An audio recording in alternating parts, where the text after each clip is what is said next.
आज आपके सामने मुझे चंद बुनियादी बातें रखना है जिसका ताल्लुक समाज के सुधार से है। समाज में जो बुराइयां हैं उन बुराइयों को कैसे नष्ट किया जाए, उन बुराइयों को कैसे ख़त्म किया जाए, उस मौजू पर आज मुझे आपसे कुछ बातें करनी है। मैं कह सकता हूं कि मेरी तकरीर का आज जो टॉपिक है वो है इस्लाह मुआशरा, या हिंदी में आप कह सकते हैं समाज सुधार। मुआशरे की इस्लाह कैसे हो? मैं चाहता हूं कि आपके सामने कुरान करीम की जो आयत मैंने पढ़ी है उस आयत को मैं दोबारा पढ़ूं और फिर उसके तर्जमे को पेश करूं। उसी से आप अंदाज़ा लगा सकते हैं कि मेरी तकरीर का रुख किस तरफ जा रहा है। अल्लाह तबारक व तआला ने बनी आदम को खिताब किया है, आदम के सारे बेटों को खिताब किया है। या बनी आदम खुज़ू ज़ीनतकुम इंद कुल्ल मस्जिद। आए आदम के बेटो, आए औलादे आदम, हाय इंसानों, हाय आदम के बेटो, मस्जिद में जब जाया करो तो मस्जिद के करीब तुम जीनत को अख्तियार कर लिया करो। खुज़ू ज़ीनतकुम इंद कुल्ल मस्जिद, मस्जिद जाया करो तो जीनत अख्तियार कर लिया करो। दरअसल इस आयत के पीछे एक पसे मंजर है।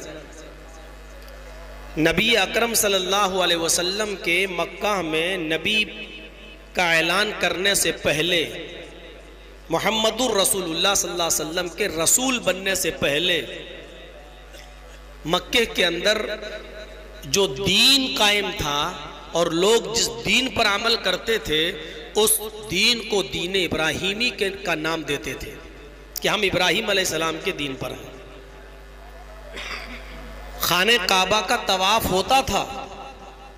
जब खाने काबा का तवाफ होता था तो औरतें जो होती थी मस्तूरात लेडीज, खाने काबा का जब तवाफ करती थी तो सारे कपड़े उतार दिया करती थी, नंगी होकर, बरहना होकर, बिल्कुल नेकेड, न्यूड होकर वो खाने काबा का तवाफ करती थी। उनके जिस्म पर कोई कपड़ा नहीं होता था।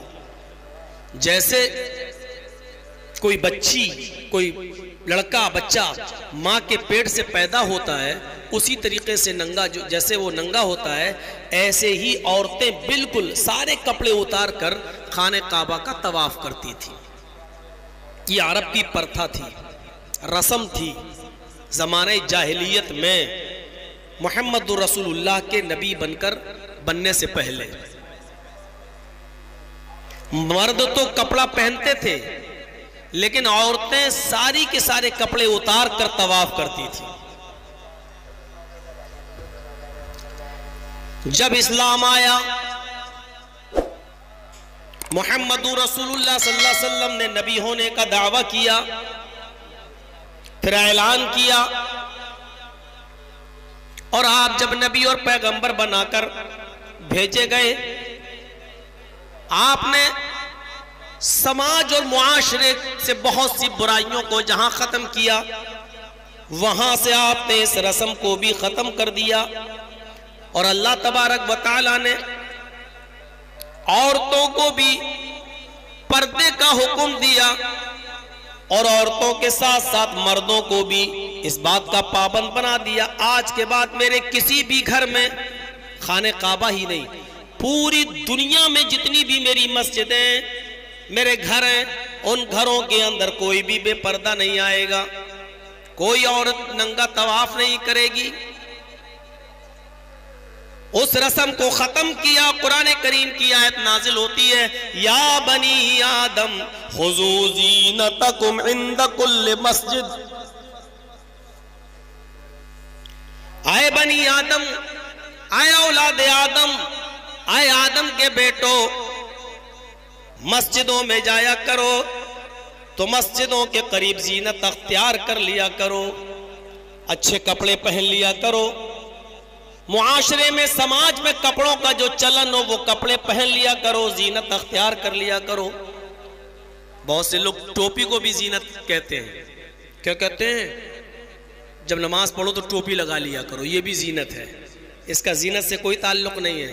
अगर टोपी जीनत होती तो मैदान हज में टोपी लगाकर हज करने का हुक्म होता, उम्रा करते वक्त टोपी लगाने का हुक्म होता। लेकिन जो लोग भी उम्रा करते हैं, हज करते हैं, उनसे पूछ लो कि उनके सरों पर टोपी नहीं होती। और अगर सर पे हालत एहराम में कपड़ा डाल लें तो उनके ऊपर दम वाजिब हो जाएगा, एक कुर्बानी देना पड़ेगी। तो टोपी जीनत नहीं है। या बनी आदम खुजू जीनतकुम इंद कुल्ली मस्जिद, औरतें खाने काबा का बिल्कुल बरहना और नंगी होकर तवाफ करती थी। कुरान ने इसका सद्देबाब कर दिया, अल्लाह ने ये दरवाजा बंद कर दिया ये कहकर, ऐ औलाद आदम, मस्जिदों के करीब जीनत अख्तियार कर लिया करो।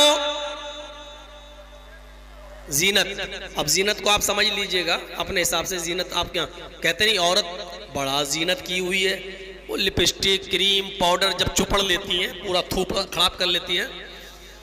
अल्लाह ताला ने कुदरती तौर पर खूबसूरत वैसे ही बनाया।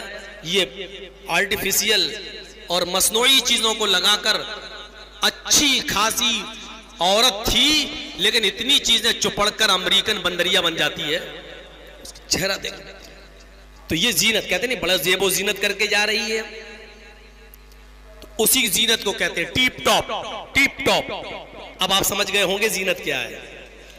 या बनी आदम खुजू जीनतकुम इंद कुल्ली मस्जिद, आए आदम के बेटो, मस्जिदों के करीब जीनत अख्तियार कर लिया करो, अच्छे लिबास पहनकर जाया करो, अच्छे लिबास में। इसके बाद देखिए मुआशरे की दूसरी बुराई में,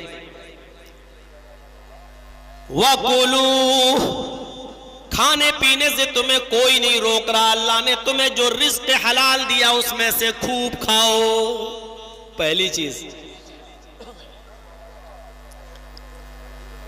वशरबू, हलाल चीजें अल्लाह ताला ने तुम्हारे पीने के लिए जो बनाई है वो पियो। लेकिन बंगाल में हर चीज खाई जाती है, कोई चीज पी नहीं जाती। कोई पानी खाएगा, दूध खाएगा। हमसे भी अब लोग पूछते हैं, दूध खाएगा? मैं चौंक जाता हूं कभी कभी, खाएगा? अरे दूध खाने का चीज थोड़ी होता है, पीने की चीज होती है, लेकिन दूध खाएगा? अरे बहुत से लोग तो बीड़ी सिगरेट भी, बीड़ी सिगरेट खाएगा, लगता है वो दांत से चबा चबा के खाते होंगे, खाएगा। खाना अलग चीज है, पीना अलग चीज है।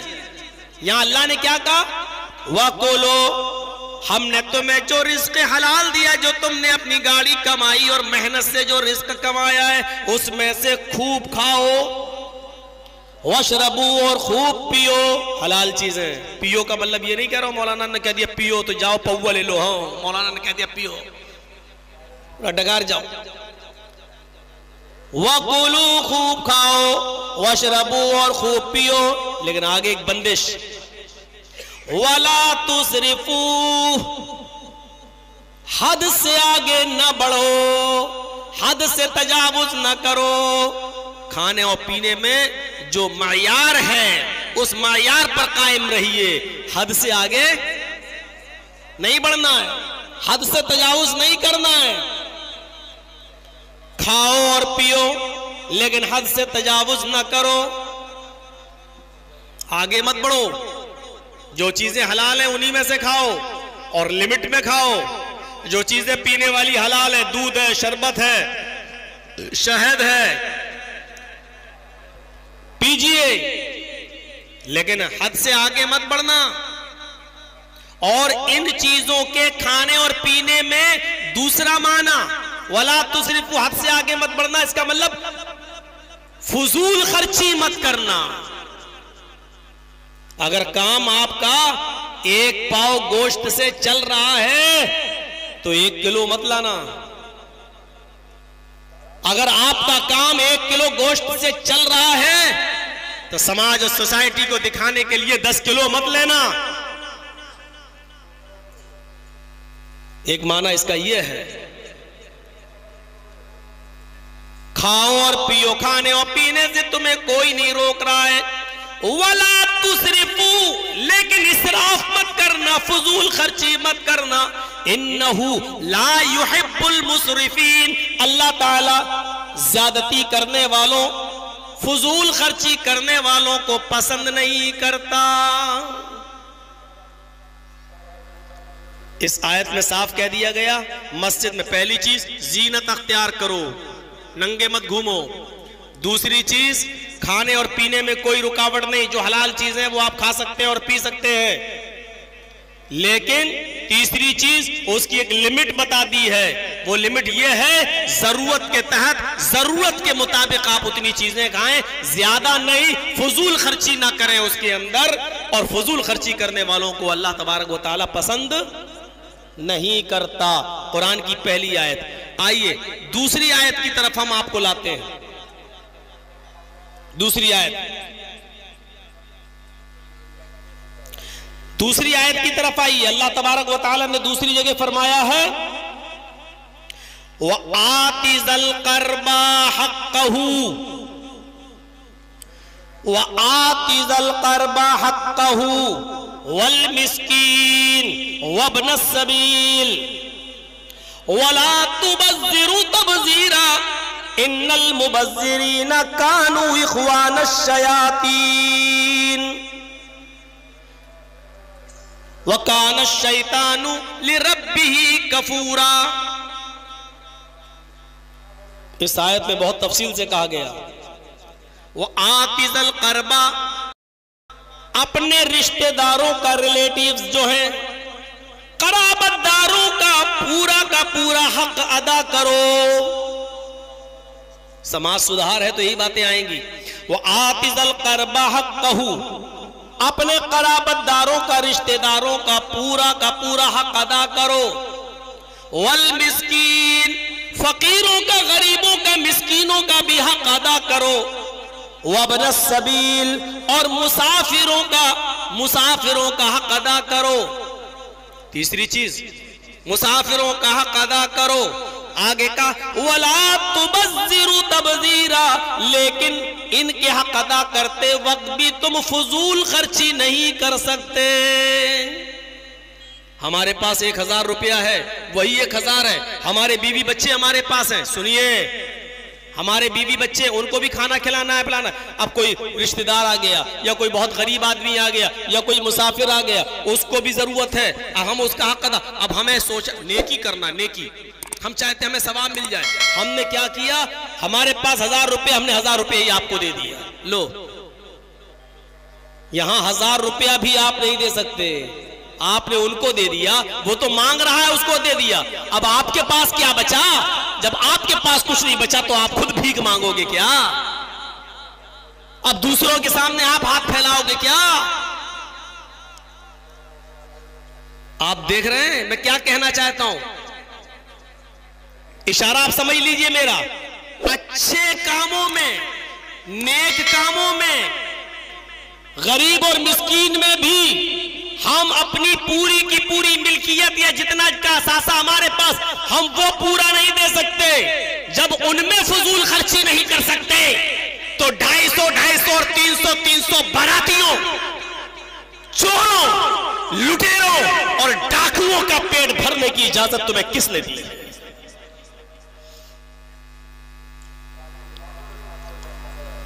कौन आ रहे हैं? बारात आ रही है। कितने आदमी आ रहे हैं? 200 आदमी आ रहे हैं।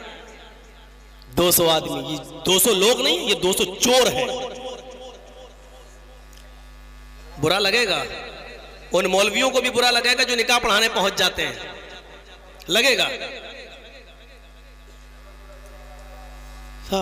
हाजी साहब पान खा रहे हैं, दाढ़ी पे हाथ फेर, कहां जा रहे? बारात में जा रहे हैं, बारात में जा रहे हैं, बारात में, इसकी बारात जा रही है। ये हाजी है, हाजी हज करके आया, कहां जा रहा? बारात में।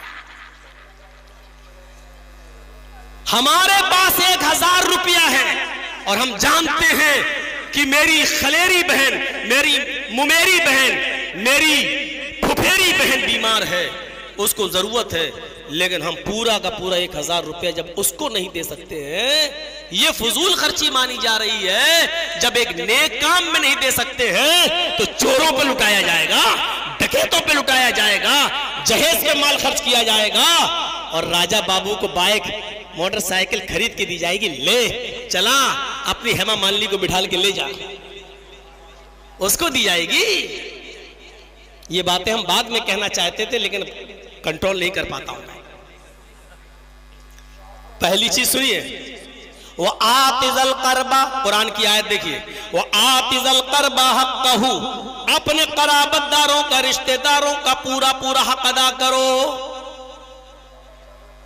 वल मिस्कीन, और तुम्हें जो मिस्कीन नजर आए, जो गरीब नजर आए, उनका भी हक अदा करो। वब्न सबील, मुसाफिरों का भी हक अदा करो। लेकिन इसके बाद क्या कहा? वला तुबद्दिरु तबदीरा, हक अदा करने में फजूल खर्ची ना करो, फजूल खर्ची नहीं कर सकते हो। और आगे, इन्नल मुबज्जिरीना कानू इख्वान शयातीन, फजूल खर्ची करने वाले शैतान के भाई हैं। हद से ज्यादा लुटाने वाले, हद से ज्यादा खर्च करने वाले, हद से ज्यादा फजूल खर्ची करने वाले शैतान के भाई हैं। और शैतान कौन है? वकान शैतानु लिरब्बी कफूरा, और शैतान तो अपने रब का बड़ा नाशुक्रा है। शैतान तो अपने रब का बड़ा नाशुक्रा है, उसने अपने रब की कभी शुक्रगुजारी नहीं की है, अपने रब की नेमतों की कभी कदर नहीं की है। वो रांदे दरगाह है, वो अल्लाह के दरबार से निकाल दिया गया है, वो लायक मलामत और काबिल मलामत है। उसको तो अल्लाह ने अपने दरो दीवार से बेदखल कर दिया है, उसकी एंट्री बंद कर दी है, उसको अपने दरवाजे से भगा दिया है, उसको अपने घर से भगा दिया है। वकान शैतान लिरब्बिही कफूरा, शैतान तो अपने रब का बड़ा नाशुक्रा है। एक इस चीज को याद रखो। और तीसरी आयत, वल्लज़ीना इज़ा अनफ़क़ू लम युसरिफ़ू व लम यक़्तुरू व कान बैन ज़ालिका क़वामा। अल्लाह ने यहां पर भी फरमाया, ये थोड़ी सी लंबी आयत है, व इबादुर रहमानिल्लज़ीना यमशूना अलल अर्दि हौना व इज़ा ख़ातबहुमुल जाहिलून क़ालू सलामा वल्लज़ीना यबीतूना लिरब्बिहिम सुज्जदन व क़ियामा वल्लज़ीना यक़ूलूना रब्बना अस्रिफ़ अन्ना अज़ाब जहन्नम इन्ना अज़ाबहा कान ग़रामा वल्लज़ीना इज़ा अनफ़क़ू लम युसरिफ़ू व लम यक़्तुरू व कान बैन ज़ालिका क़वामा। ये है कुरान की आयत। अल्लाह के नेक और सच्चे बंदे वो हैं हौनौ, जो जमीन पर आजिज़ी के साथ चलते हैं, जो जमीन पर संजीदगी से चलते हैं, नजरें नीची करके बहुत अच्छी तरीके से संजीदगी से चलते हैं, खाकसारी से चलते हैं। उनकी चलन में, उनके जमीन पर चलने में तकब्बुर और घमंड नहीं पाया जाता है, आजिज़ी के साथ चलते हैं। व इज़ा ख़ातबहुमुल जाहिलून क़ालू सलामा, और अल्लाह के बंदे वो हैं जब जाहिल उनसे मुलाकात करें, मुखातब हो जाए, मौलाना साहब जा रहे हैं, होटल पे लोग चाय पी रहे हैं, दूर से आवाज, मौलाना साहब को देखा, मौलाना इधर इधर, एक मसला बता दो। तेरे बाप का नौकर है मौलवी, होटल पे तू चाय पी रहा था, मौलवी को देख के तुझे मसला याद आ गया। अगर मसले की इतनी फिक्र थी तो मौलाना मस्जिद में नमाज पढ़ाते हैं, क्यों नहीं गया तू मसला पूछने? या मौलाना का घर तो इसी गांव में, क्यों नहीं गया तू मसला पूछने? मौलाना को देखकर तुझे मसला याद आ गया। अल्लाह ताला ने तरीका बता दिया मौलवियों को भी, उलमा को भी, जब जाहिल तुमसे मुठभेड़ कर जाएं, मिल जाएं, जाहिल लोगों से आमना सामना हो जाए, तो तुम्हारी संजीदगी क्या है? कालू सलामा, अस्सलामु अलैकुम कह के आगे बढ़ जाओ। ज्यादा बहस करोगे तो जीत पाओगे, आप चाय की होटल पे जाहिल लोग बैठो, हाँ एक चाय, हाँ मौलाना मसला बताना था। अब वहां एक आदमी कुछ कहेगा, दूसरा आदमी कुछ कहेगा, लड़ाई झगड़ा होगा, वो जाहिल मौलवी के सामने भी लड़ेगा, वो चलेगी। अस्सलाम वालेकुम, ठीक है भाई, आपको मसला पूछना है, आप जरा मस्जिद में आ जाइएगा, हम मसला, अच्छा ठीक है, आप हमारे घर पे आइएगा, हम थोड़ा कुरान हदीस में देख के बता देंगे। चलिए आइए, अस्सलाम वालेकुम, आगे बढ़ जाओ, अस्सलाम वालेकुम कहो, आगे बढ़ जाओ, क्योंकि जाहिलों से कोई नहीं जीत पाएगा। एक आदमी ने पूछा आसमान पर कितने सितारे हैं, कोई जवाब नहीं दे रहा था। एक जाहिल उठा, बोला 5 लाख। मौलाना बोले तुम्हें कैसे मालूम? तो कहता है कि 5 लाख हमें मालूम है। अरे कोई दलील? यकीन नहीं आता तो गिन के आओ। अब वो जाहिल क्या कहता है, तुम नहीं मान रहे का? नहीं, तो गिन के आओ, अगर एक भी कम हो तो बताना। अब इसका क्या जवाब दिया जाएगा कोई? तो कुरान ने एक रास्ता बताया। क्या बताया? वइज़ा ख़ातबहुमुल जाहिलून क़ालू सलामा, जब जाहिलों से मुखातब हो जाओ या जाहिल तुमसे मुखातब हो तो अस्सलामु अलैकुम कहकर गुजर जाओ। और अल्लाह के सच्चे बंदे कौन है? वल्लज़ीना यबीतूना लिरब्बिहिम सुज्जदन व क़ियामा, जिनकी रातें अपने नरम गरम बिस्तरों से अलग रहती हैं, सजदों में गुजरती हैं, क़याम में गुजरती हैं, तहज्जुद में गुजरती हैं, वो अल्लाह के नेक और सच्चे बंदे हैं। वल्लज़ीना यक़ूलूना रब्बना अस्रिफ़ अन्ना अज़ाब जहन्नम इन्ना अज़ाबहा काना गरामा। और अल्लाह के सच्चे बंदे कौन है? जो हर वक्त ये कहते रहते हैं रब्बना अस्रिफ़ अन्ना अज़ाब जहन्नम, ऐ अल्लाह जहन्नम के अजाब से हमको निजात अता फरमा, ऐ अल्लाह जहन्नम का अजाब हमसे हटा ले।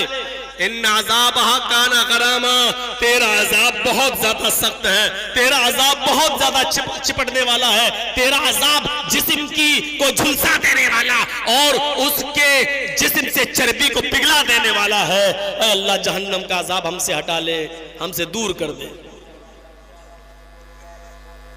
और अल्लाह के बंदे कौन हैं? सच्चे। वल्लज़ीना इज़ा अनफ़क़ू लम युसरिफ़ू व लम यक़्तुरू, और अल्लाह के नेक बंदे वो हैं कि जब वो खर्च करते हैं तो हद से ज्यादा नहीं करते, व लम यक़्तुरू, और कंजूसी भी नहीं करते, बखीली भी नहीं करते, न जेब खोल देते हैं लुटाते हैं, और न बिल्कुल हाथ मुट्ठी बंद रखते खोलते ही नहीं, ऐसा नहीं है, दरमियान में। हाँ क्या पकेगा? हाँ 2 बच्चे हैं, 3 बीवी है, ठीक है, 1 पाव गोश्त में हो जाएगा, गए जितनी जरूरत है उतना ले आए। नहीं, जरूरत तो 250 ग्राम, 1 पाव गोश्त की, गए 100 ग्राम ले आए, ये भी गलत है। जरूरत तो है 4 अंडों की, गए दो आधे से काम चला लो, तो ये भी गलत है। या पहचान बताइए अल्लाह के नेक बंदों की क्या है? लम युसरिफू, जब खर्च करते हैं तो जरूरत है 4 अंडों की, लाए 12 अंडे, बहुत दिया अल्लाह ताला ने। ऐसा भी नहीं करते, वलम यक़्तुरू, जरूरत तो 4 अंडे की, 2 ही लाए, नहीं आधा आधा खा लो, ऐसा भी नहीं करते।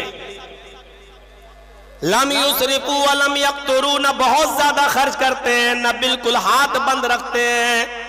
व काना बैन ज़ालिका क़वामा, दोनों के बीच बीच रहते हैं, एतदाल के साथ, मुअतदिल मिजाज, दरमियाना रवि, बीच में रहते हैं, न ज्यादा खर्च करते हैं, न बिल्कुल कंजूस और बखील रहते हैं। मैं समझता हूं कुरान की ये 3 आयतें काफी हैं समझने के लिए। यहां फजूल खर्ची से मना किया है। अब सुनिए, एक मर्तबा अल्लाह के रसूल सल्लल्लाहु अलैहि वसल्लम ने ऐसा अमल देखा तो उस पर भी कैद लगा दी। अल्लाह के नबी सल्लल्लाहु अलैहि वसल्लम एक बार रात के अंधेरे में अपने घर से बाहर निकले। सही बुखारी शरीफ की हदीस के अल्फाज हैं, अल्लाह के नबी रात की तारीकी में, रात के अंधेरे में घर से बाहर निकले। आप ऐसा इसलिए किए, रात में घर से बाहर इसलिए निकले क्योंकि भूख की वजह से करवटें बदल रहे थे, नींद नहीं आ रही थी। कभी इस करवट, कभी इस करवट, कभी इस करवट, कभी इस करवट। सोचा घर से बाहर निकलूं, शायद मेरे किसी सहाबी की नजर मेरे ऊपर पड़ जाए और वो मुझे अपने घर ले जाए और उसके घर में सूखी रोटी या सूखे खजूरों के कुछ टुकड़े हो तो उसी को खाकर मैं अपनी भूख को मिटा लूं। ये सोचकर जनाब मोहम्मद रसूलुल्लाह अपने घर से बाहर निकल गए। आए ऐशो आराम की जिंदगी में जिंदगी गुजारने वालों, आए नारायणपुर और अतराफो अकनाफ के लोगों, आए बंगाल के बाशिंदों, सुनो, कान के पर्दे खोलकर एक तरफ जरा इस जिंदगी पर भी नजर डाल लिया करो जिसके तरीके पर तुम नमाज पढ़ते हो, जिसको अपना आका और रहबर और रहनुमा मानते हो, जिनके नाम पर तुम मरना और मिटना गवारा कर लेते हो, जिनके नाम पर फ्रांस में मोहम्मद रसूलुल्लाह के शान में की जाने वाली गुस्ताखी को एक मुसलमान जब बर्दाश्त न कर सका तो जाकर उसको मार डाला। मेरे भाइयों, फिर जवाब में वो भी मारा गया जिस नबी की शान में गुस्ताखी तुम बर्दाश्त नहीं करते हो। उस नबी की एक जिंदगी ऐसी भी गुजरी है, जरा उस नबी की जिंदगी पर भी नजर डाल लिया करो और अपनी जिंदगी पर भी नजर डालो। रात का अंधेरा है, रात की तारीकी है, घर से बाहर निकलते हैं, भूख की वजह से नींद नहीं आ रही है, घर से बाहर निकले कि कोई मिल जाए। मिला भी तो कौन मिला, कोई अमीर आदमी ना मिला। मिला भी तो कौन मिला, कोई दौलतमंद ना मिला। मिला भी तो कौन मिला, जिसके 2-4 मकान नहीं, 2-4 फैक्ट्री नहीं। मिला तो कौन मिला, वो भी भूखा था, वो भी नंगा था। मिला तो कौन मिला, वो मिला जिसको खुद उसने भूख ने उसको भी परेशान कर रखा था और वो भी अपने घर से निकला तो भूख की वजह से निकला, वो कोई और नहीं मोहम्मदुर रसूलुल्लाह का यारे गार था। अबू बकर, रात के अंधेरे में तुम यहां? हाँ अल्लाह के रसूल, रात में मैं निकला। तुम क्यों निकले? अल्लाह के रसूल, किसी तरीके से रूखा सूखा मैंने अपनी बीवी बच्चों को खिला दिया, मुझे खाने को कुछ नहीं मिला। करवटें बदलते बदलते नींद ना आई, रात की तारीकी है, मैंने अपनी बीवी बच्चों को सोता हुआ छोड़ा, मैं बाहर निकल आया, शायद कोई मिल जाए। सोचा अबू बकर ने, अल्लाह के नबी तो सखी हैं, खुद नहीं खाते, दूसरों को खिला देते हैं, शायद इनके पास कुछ होगा। कह दिया अपने दिल का हाल, अल्लाह के रसूल भूख की वजह से निकला, शायद अल्लाह का कोई बंदा मिल जाए और वो हमें कुछ खिला दे। अल्लाह के नबी समझ गए और कहने लगे, अय अबू बकर, मेरे पास खिलाने के लिए कुछ होता तो मैं रात में खुद नहीं निकलता, मुझे भी भूख की वजह से घर से निकलना पड़ा। अबू बकर की जबान से निकला, अल्लाह हम दोनों पर रहम फरमाए, चलो थोड़ा सा और आगे निकलते बढ़ते, शायद अल्लाह का कोई बंदा मिल जाए। थोड़ा और आगे बढ़े तो क्या देखते, सामने से एक लंबा चौड़ा 6 फीट का लंबा चौड़ा आदमी चला रहा है। देखो कौन है, रात के अंधेरे में पहचाना नहीं जा रहा है। और करीब चलो देखे ये इस्लामी भाई है कि या गैर मुस्लिम। और करीब गए, जब बिल्कुल करीब हुए तो पता चला कि हजरत उमर है, शायद इनके घर कुछ मिल जाए। कहा उमर तुम क्यों निकले हो? कहा अल्लाह के रसूल आपसे क्या छिपाऊं, मेरे घर में अब खाने का एक दाना नहीं है, भूख की वजह से घर से निकलने पर मजबूर हो गया हूं। ये सोचकर अल्लाह का कोई बंदा बाहर मिल जाए, शायद वो मुझे कुछ खिला दे। अल्लाह के नबी सल्लल्लाहु अलैहि वसल्लम ने कहा उमर, हम दोनों भी भूख की वजह से ही बाहर निकले हैं, चलो। एक सहाबी का नाम मुझे याद है, बड़ी इज्जत करते हैं वो हमारी और हमारे साथियों की, उनके घर चलते हैं। बुखारी शरीफ की हदीस के अल्फाज हैं, अल्लाह के नबी, अबू बकर, उमर, ये तीनों एक सहाबी के घर चले जिनके बेटे का नाम हैसम था। अबुल हैसम, हैसम के बाप के घर पहुंचते हैं, अबुल हैसम के घर पहुंचते हैं और दरवाजे को दस्तक दी। रात में ये इंटरनेशनल लोग हैं, उठेंगे जाएंगे फिर आएंगे बैठेंगे डिस्टर्ब करेंगे यार। अबुल हैसम के घर गए, दस्तक दी, रात में दस्तक। आजकल का जमाना नहीं था उठाओ फोन का, हेलो हाँ हम आ रहे हैं, तो आदमी पहले से चाय वाय बना के रख ले। जमाना नहीं है आजकल, तो बहुत आसानी है। रात में अगर 12-1 बजे हम कहीं फंस जाएं मालदा में या फरक्का में, तो फौरन फोन कर सकते हैं, आलम भाई यार फंस गया हूं। अरे जी मौलाना रुकिए रुकिए मैं गाड़ी लेके आ रहा हूं। आए, घर में दूध मौजूद होता है, चलिए कुछ नहीं तो बटर टोस्ट लगा दिया, ब्रेड आमलेट बना दिया, चलो कुछ नहीं रात में अगर है तो ये खिला दिया। वो जमाना मोबाइल का नहीं, टेलीफोन का नहीं, तार का नहीं। और खुद कायनात के इमाम का हाल यह है कि भूख से करवटें बदल रहे हैं। अबू बकर सिद्दीक का हाल यह है जिन्होंने खिलाफत भी की, लेकिन जब कफनाए गए तो अपनी बेटी आयशा से कहा था, आयशा मुझे मेरे पहने हुए कपड़ों में कफनाना। हजरत आयशा ने जब नया कपड़ा पेश किया, ये आपके कफन के लिए है। फरमाया आयशा कफन का कपड़ा, नया कपड़ा जिंदे को ज्यादा जरूरत होती है, मुर्दों को नए कपड़ों से क्या सरोकार है। मुझे मेरे इन्हीं कपड़ों में दफनाना जिसने हुकूमत करके खिलाफत करके दिखलाई हो। और वो जब दफन होता है तो पुराने कपड़ों में दफन किया जाता है, कफनाया जाता है। वो उमर जिन्होंने 1 मील नहीं, 2 मील नहीं, 100 मील नहीं, 200 मील नहीं, 1000 मील नहीं, 2000 मील नहीं, 1 लाख मील नहीं, 2 लाख मील नहीं, 22 लाख मुरब्बा मील पर हुकूमत करके दिखाई, खिलाफत करके दिखाई। लेकिन घर से निकला तो किस हाल में निकला कि पेट भूख, बच्चे खा लिए, हमारे पास कुछ नहीं है। सीखो सीखो। अफसोस तो यह होता है कि जिसकी पॉकेट में पेन की कीमत 1 लाख रुपए हो और जो 10 लाख रुपए का सूट पहनता हो, आज वो हमें सिखला रहा है कि हुकूमत कैसे चलाई जाती है। अफसोस इस बात पे होता है, अफसोस। अबुल हैसम के घर गए, दस्तक दी दरवाजे को। अबुल हैसम ने कहा अपनी बीवी से, रात में कौन आ सकता है? कहा आपका कोई करीबी होगा, आपका कोई दोस्त ही होगा, इतनी रात में दरवाजा कौन खटखटा सकता है?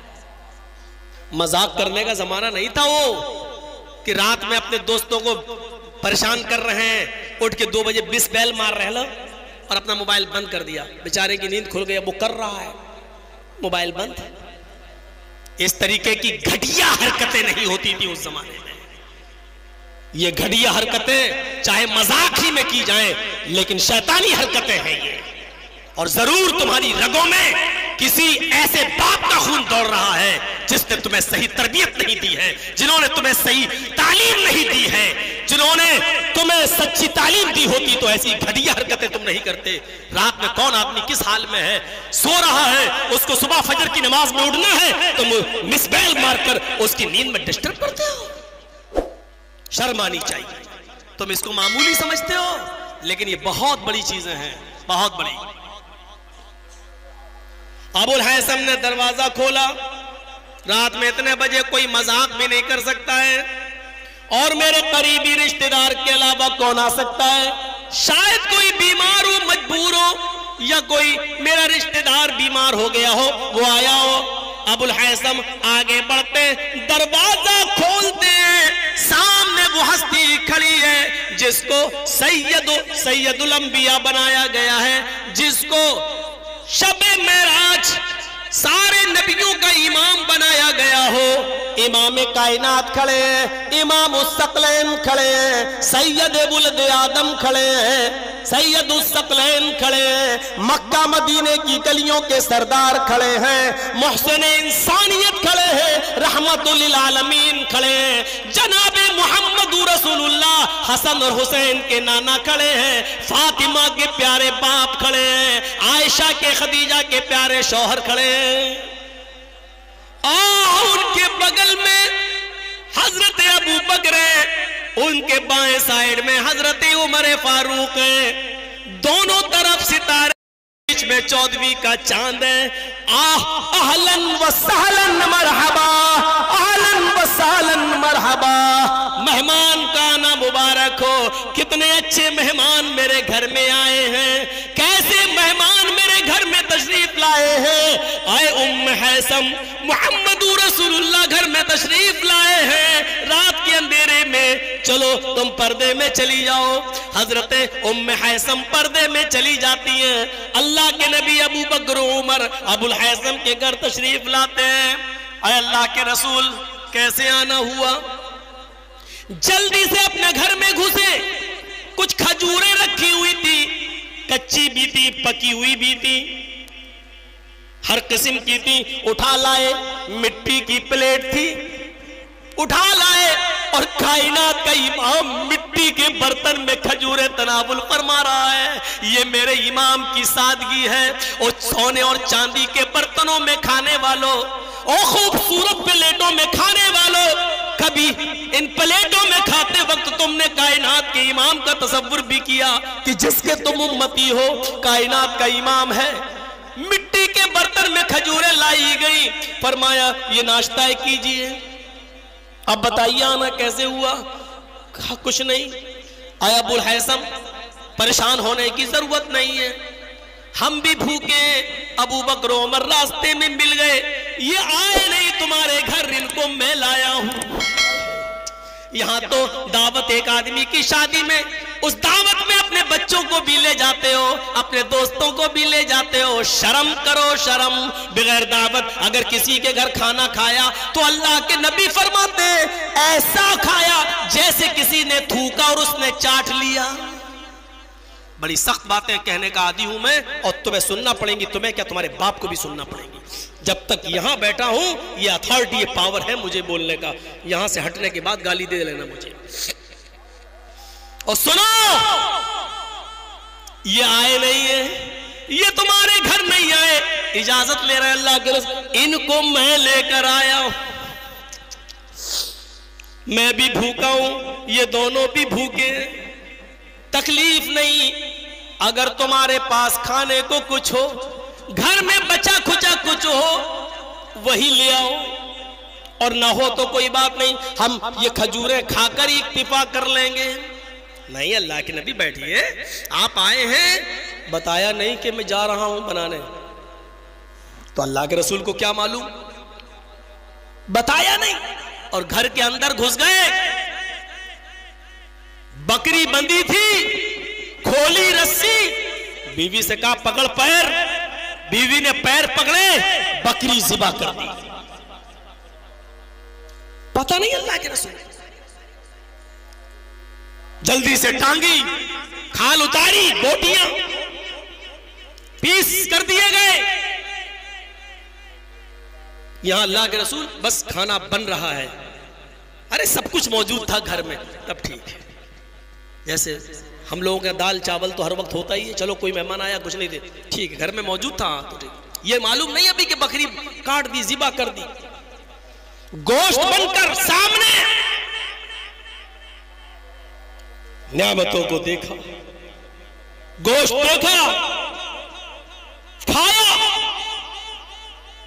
भूख की शिद्दत ने परेशान कर रखा था।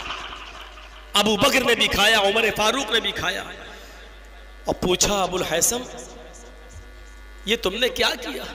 कहा अल्लाह के रसूल, आप हमारे घर में आए और भूखे हो, और आपके दोस्त अबू बकर और उमर हमारे मेहमान हो, और हमारे घर में बकरी मौजूद हो, ऐसे कैसे हो सकता है कि हम आपकी मेहमान नवाजी ना करें? तो अल्लाह के रसूल ने कहा अबुल हैसम, मैं तुम्हें मना नहीं कर रहा हूं, तुमने जो किया ठीक ही किया, मेहमान नवाजी की तुमने अपनी इस्तिताअत के मुताबिक, लेकिन आए अबू बकर, आए उमर और अबुल हैसम, तुम भी सुन लो, अब तुम भी खाओगे और बच्चे भी खाएंगे तुम्हारे। इसके बाद जो बंदिश लगाई, उन जुमलों पर गौर करो। क्या कहा? वल्लज़ी नफ्सी वल्लज़ी नफ्सु मुहम्मदिन बियदिही, बुखारी शरीफ की हदीस के अल्फाज, आए अबू बकर आए उमर, कसम है उस जात की जिसके कब्जे में मोहम्मद की जान है, कसम है उस जात की जिसके कब्जे में मोहम्मद की जान है, लतुसालुन्ना हाज़न नईम यौमल क़यामा, जो गोश्त की बोटियां तुमने खाई हैं, आए अबू बकर आए उमर, मैं भी शामिल हूं इसमें, अरे अल्लाह के रसूल, जो गोश्त की बोटियां तुमने खाई हैं, अल्लाह ने इस रात के अंधेरे में हमें जो नेमतें दी हैं, लतुसालुन्ना हाज़न नईमी यौमल क़यामा, कसम है उस जात की जिसके कब्जे में मेरी जान है मोहम्मद की, अल्लाह तबारक व तआला क्या हमें, आपको और तुम्हें, आए अबू बकर उमर आए अबुल हज़म, हम तुम सबको इन नेमतों के बारे में हिसाब देना पड़ेगा, इन नेमतों के बारे में सवाल जवाब होगा। यानी तुमने खाया है हमारी नेमतों को जो हमने जमीन पे उतारी है, खाने के बाद अल्लाह का शुक्र अदा किया या नहीं, अल्लाह ने ये नेमतें दी, लतुसालुन्ना हाज़न नईम, इन नेमतों के बारे में पूछा जाएगा यौमल क़यामा, क़यामत के दिन। मतलब ये था, आया अबुल हज़म तुमने खा लिया, बच्चों को भी खिलाओ, और जब बच्चा आए तो फकीरों मिस्कीनों को भी खिलाओ, ताकि क़यामत के दिन जब अल्लाह इन नेमतों के बारे में हिसाब किताब ले तो हम फजूल खर्ची के दायरे में ना आए। ऐसा ना हो कि पूरा का पूरा गोश्त हमने घर में खा लिया हो, हमने मेहमानों को खिला दिया और बचा हो तो वो सड़ता रहे, उसको गरीबों और मिस्कीनों में भी पहुंचा दो। मेरे प्यारे साथियों, अंदाजा लगाइए, इन नेमतों को खा रहे हैं तो यहां पर हम जैसे लोग होते तो क्या कहते हैं, अल्लाह तुम्हें जज़ाए खैर दे, माशाअल्लाह कितनी अच्छी मेहमान नवाजी की। और थोड़ा सा मक्खन लगाने वाला मौलवी होता तो क्या कहता, अल्लाह तुम्हारी बीवी को जन्नत दे, इस अंधेरे में भी उसने हमारी खिदमत की। अल्लाह के रसूल ये नहीं कह रहे हैं अल्लाह तुम्हें जन्नत दे, अल्लाह तुम्हारी बीवी को जज़ाए खैर दे, ये नहीं कह रहे, बल्कि आखिरत से जोड़ रहे हैं। इन नेमतों को खाने की बात कह रहे हैं, हमने ये नेमतें अबुल हज़म तुम्हारे जरिए हमें मिली, लेकिन शुक्र तो हमें अल्लाह का करना चाहिए, क्योंकि ये तुम्हारे घर में बकरी अल्लाह ने दी है, अल्हम्दुलिल्लाह, अल्लाह तमाम तारीफ अल्लाह के लिए। लेकिन तुम्हारे लिए एक नसीहत है, आए अबुल हज़म, आए अबू बकर, आए उमर और आए मोहम्मद, अरे अपने आप को भी सल्लल्लाहु अलैहि वसल्लम, इन नेमतों को जो तुमने खाया है, क़यामत के दिन तुमसे सवाल किया जाएगा, पूछताछ होगी कि तुमने शुक्रिया अदा किया कि नहीं किया। जलसा है ना, कितने जगह क्या क्या कटा होगा, कितने मेहमान आए होंगे। मैं नहीं कह रहा हूं गलत है, गलत नहीं है मेहमान नवाजी करना, गलत ये है जरूरत 2 किलो की है आप 10 किलो ले रहे हैं।